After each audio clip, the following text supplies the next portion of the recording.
He's been obedient to the Lord, and he's going to go on to his reward. But we get some clues in this chapter as to some things that are going to happen when we know, to let us know that we're at the end. And the word says that knowledge is going to increase, and people are just going to be knowing all kinds of things. And we see that knowledge has increased tremendously. But in spite of knowledge having increased, there's many who still do not know the Lord's work and the Lord's ways. And so the Lord has told us that the end is not going to come until the gospel. We find that in the New Testament, that the end is not going to come until the gospel is preached to all the world. There are still some places in the world where people have not heard about the Lord Jesus. But this chapter speaks to the great tribulation of the last 3.5 years of the 70th week. And we know that the 70 weeks represents what?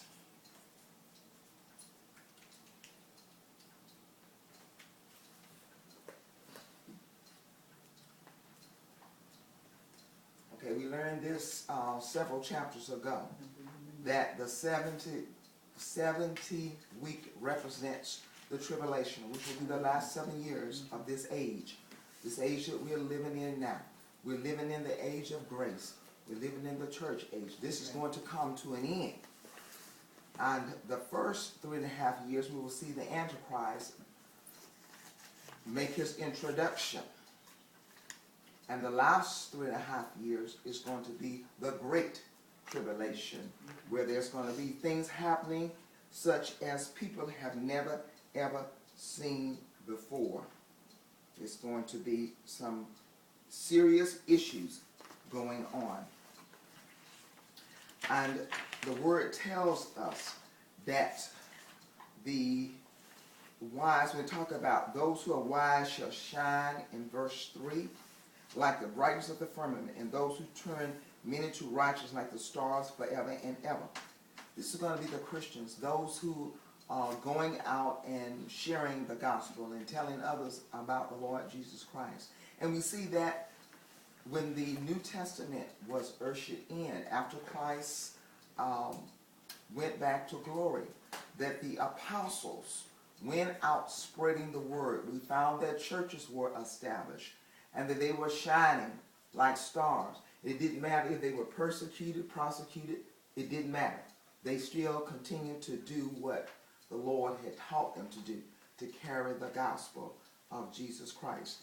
And they stood out and still standing out. And that's what we are supposed to do as believers today, stand out. You don't go along with the crowd. You don't do what you see the crowd does. Because, see, believers, not the ones, the perpetrators, we're encountering a lot of perpetrators every day. They're in the church too. Everybody who goes to church is not a born-again believer. They go because maybe the parents made them go. They go because maybe they want to meet somebody, want to be affiliated with the ones who really got it going on. But those who are shining, like this verse 3 says, they are the ones who exemplify Christ. So you don't shine when you talk to your elders, when you ridicule your parents. That's not shining. That's showing darkness. That's showing the devil. Don't get it confused. It doesn't matter how much people know. Word tells us knowledge is going to increase. And I'm very concerned because I see so many people, even as knowledge has increased and expanded, so many people have that confidence in things that have been brought into existence because of the knowledge. The cell phone, the computer. And when these things are not operating the way folks think they ought to, or the way they were designed, then people are very frustrated. They are upset. And I find that people will believe these instruments more so than they will believe human beings. They rely on what these instruments say. If my phone is not working, then there must be something wrong with me, because this phone is supposed to work.